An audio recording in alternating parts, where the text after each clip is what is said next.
আসন্ন ত্রয়োদশ জাতীয় সংসদ নির্বাচনকে ঘিরে প্রচারণার তাপে যখন মাঠ সরগম, ঠিক সেই সময় মোটরসাইকেল শোভাযাত্রায় দুর্ঘটনার প্রেক্ষাপটে দলীয় প্রার্থীদের জন্য কঠোর নিষেধাজ্ঞা জারি করেছে জামায়াত। দেশের বিভিন্ন স্থানে জামায়াত মনোনীত প্রার্থীদের মোটরসাইকেল শোভাযাত্রায় কয়েকটি দুর্ঘটনার ঘটনা ঘটে। এরপরই দলটির শীর্ষ নেতৃত্ব প্রার্থীদের জন্য সতর্কবার্তা হিসেবে দাঁড়িপাল্লার প্রচারণায় মোটরসাইকেল শোভাযাত্রায় নিষেধাজ্ঞা দেন। এ বিষয়ে গণমাধ্যমের পক্ষ থেকে জানতে চাইলে বিষয়টি প্রার্থীদের উদ্দেশ্যে আনঅফিসিয়াল বার্তা বলে নিশ্চিত করেন দলটির সেক্রেটারি জেনারেল অধ্যাপক মিয়া গোলাম পরোয়ার। তিনি বলেন, আসন্ন জাতীয় সংসদ নির্বাচনকে সামনে রেখে বিভিন্ন জেলা মহানগরী নির্বাচনী এলাকায় মোটরসাইকেল র্যালি ও শোভাযাত্রা লক্ষ্য করা যাচ্ছে।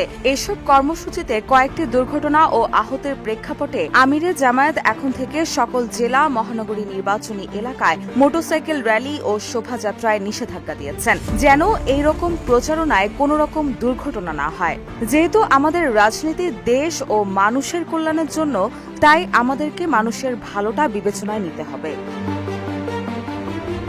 এর আগে গত 22 নভেম্বর সাতক্ষীরার জামায়াতে ইসলামীর মনোনীত প্রার্থী ও কেন্দ্রীয় সাংগঠনিক সেক্রেটারি মুহাদ্দিস আব্দুল খালেকের নেতৃত্বে চলা মোটরসাইকেল শোডাউনের সময় বাইকের ধাক্কায় ফজর আলী নামে 73 বছর বয়সী এক বৃদ্ধের মৃত্যু হয়েছে। সদর উপজেলায় আলীপুর ইউনিয়নের বাদামতলা বাজার এলাকায় এই ঘটনা ঘটে।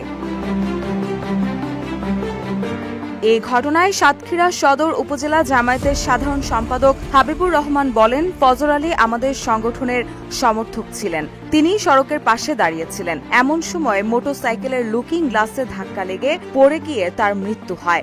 সাতক্ষীরা সদর থানার এসআই মেহেদী হাসান বলেন, পরিবারের পক্ষ থেকে কোনো অভিযোগ না থাকায় অপমৃত্যুর মামলা রেকর্ড করা হয়েছে। সুরতহাল শেষে মরদেহ স্বজনদের কাছে হস্তান্তর করা হয়েছে। এদিকে নির্বাচনী প্রচারণায় মোটরসাইকেল শোভাযাত্রায় বেশ কয়েকটি দুর্ঘটনার ঘটনায় জামায়াতের কেন্দ্রীয় নেতৃত্ব মনে করছে, নির্বাচনী পরিস্থিতিতে নিরাপত্তা ঝুঁকি এড়াতে এমন সিদ্ধান্ত নেওয়া হয়েছে। রুশা সুর, নিউজ ডেস্ক, ইত্তেফাক।